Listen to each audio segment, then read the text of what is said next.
Kesimpulannya, Jawa berada di fase kritis.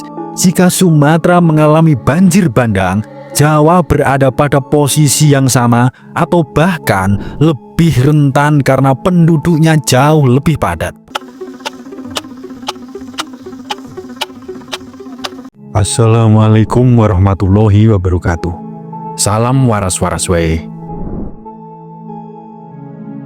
Malam ini ada satu pesan dari para sesepuh Jawa yang kembali relevan. Yen alam ora meneng, kuwi tondo menungso wis nglanggar keseimbangan. Jika alam tidak tenang, berarti manusia sudah melanggar keseimbangan. Dan saat ini kondisi itu sedang terjadi. Tanda-tandanya muncul di banyak tempat. Jawa mulai menunjukkan aktivitas alam yang meningkat. Hampir sama seperti yang terjadi di Sumatera dan wilayah yang baru saja mengalami banjir bandang dan longsor besar. Siklus bencana yang dulu terjadi ratusan tahun sekali, kini menjadi puluhan tahun dan terus memendek. Dalam pandangan spiritual Jawa, ini adalah sasmito bumi, yaitu saat unsur tanah, angin, air, dan gunung menunjukkan perubahan pada waktu yang bersamaan. Jika 4 unsur sudah memberi tanda bersamaan, itu artinya ada perubahan yang semakin dekat. Sebelum kita bedah lebih dalam, silahkan tulis doa dan harapan panjenengan semua di kolom komentar. Dan bagi sedulurku yang muslim, jangan lupa tulis sholawat atas berkat rahmat Allah Subhanahu wa Ta'ala. Doa-doa kita semua terkabul. Yang pertama, Jawa dan Sumatera mengalami pola bencana yang sama. Secara ilmiah, Profesor Wikorita Karnawati dari UGM dan mantan Kepala BMKG menyebutkan bahwa struktur tanah Jawa mirip dengan Sumatera.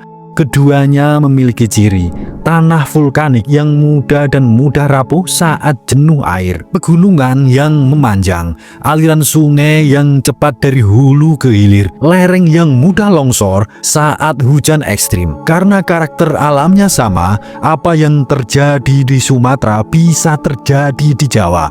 Dalam spiritual Jawa, kondisi 4 unsur yang bergerak ini disebut sebagai sedulur papat sing podo obah. Artinya, unsur tanah, air, angin, dan api sedang tidak stabil. Ketidakstabilan ini terjadi karena keseimbangan alam sudah banyak diganggu oleh aktivitas manusia. Yang kedua, bibit siklon di selatan Jawa. Wilayah selatan Jawa saat ini tidak dilalui siklon tropis, tetapi sudah muncul tekanan rendah. Tekanan rendah adalah fase awal sebelum udara berpotensi berkembang menjadi badai.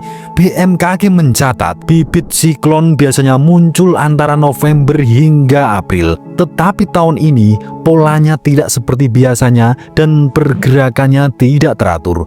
Dalam pandangan spiritual Jawa, situasi seperti ini disebut geger banyu, yaitu ketika unsur air sedang berubah dan menjadi tidak stabil. Air yang tidak stabil biasanya menjadi tanda bahwa akan ada proses pembersihan alam, dan perubahan itu muncul ketika kondisi alam sudah terlalu berat.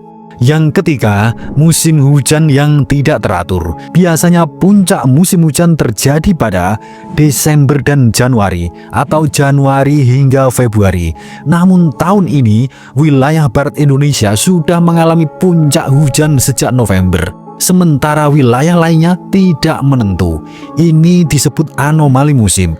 Dalam ajaran Jawa, kondisi seperti ini disebut rusak ing tatanan mongso. Artinya, kalender musim yang biasanya stabil sudah rusak.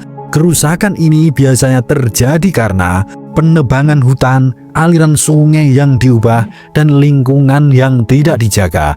Para pini sepuh mengingatkan, nalika musim ora manut, tondone bumi lagi ngirim peringatan. Jika musim tidak teratur, bumi sedang memberi sinyal adanya masalah. Yang keempat, hutan Jawa banyak yang gundul. Masalah terbesar saat ini adalah kerusakan hutan. Beberapa kepala daerah menyampaikan bahwa sampai 80% hutan Jawa Barat sudah gundul. Data satelit memperkuat informasi ini. Dalam spiritual Jawa, Hutan berfungsi sebagai penahan tanah. Jika hutan hilang, tanah menjadi mudah longsor, air hujan tidak terserap dengan baik, sungai cepat meluap, dan lereng rawan runtuh.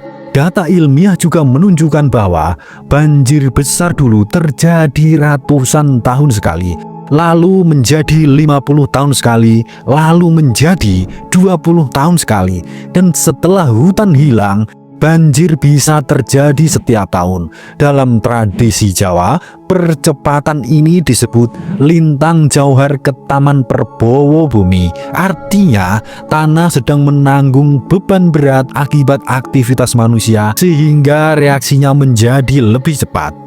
Yang kelima ini yang bikin merinding. Jawa berada di titik kritis. Saat ini Jawa memiliki semua faktor risiko, struktur geologi yang rapuh, cuaca ekstrim yang sulit diprediksi, hutan rusak di banyak daerah, bibit siklon di selatan, pembangunan tanpa mempertimbangkan risiko, dan sungai banyak yang menyempit.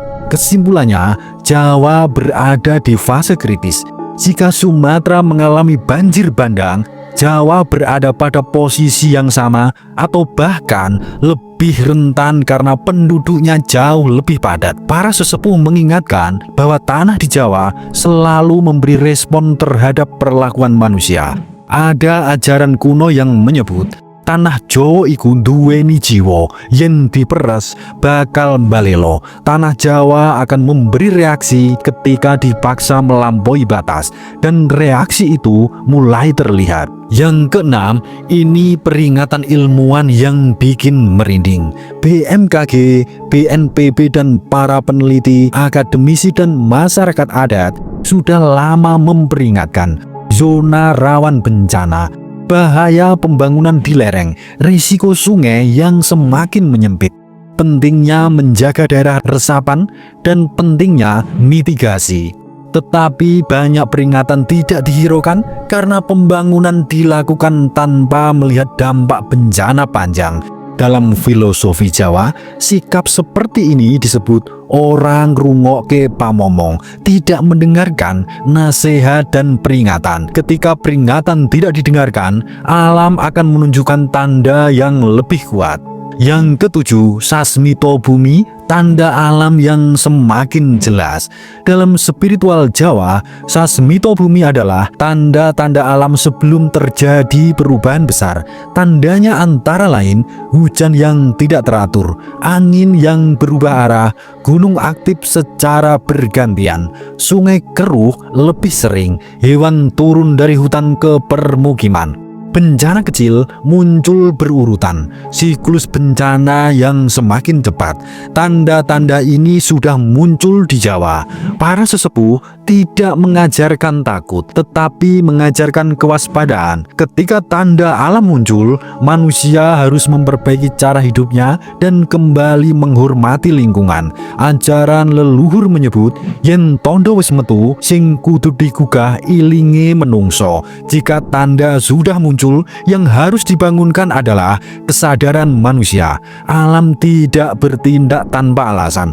Alam hanya merespon tindakan manusia. Masa depan Jawa sangat bergantung pada pilihan manusia hari ini. Apakah tetap mengabaikan tanda atau mulai menjaga tanah, air, angin, dan gunung? Selama unsurnya belum stabil, Jawa masih berada pada fase peringatan.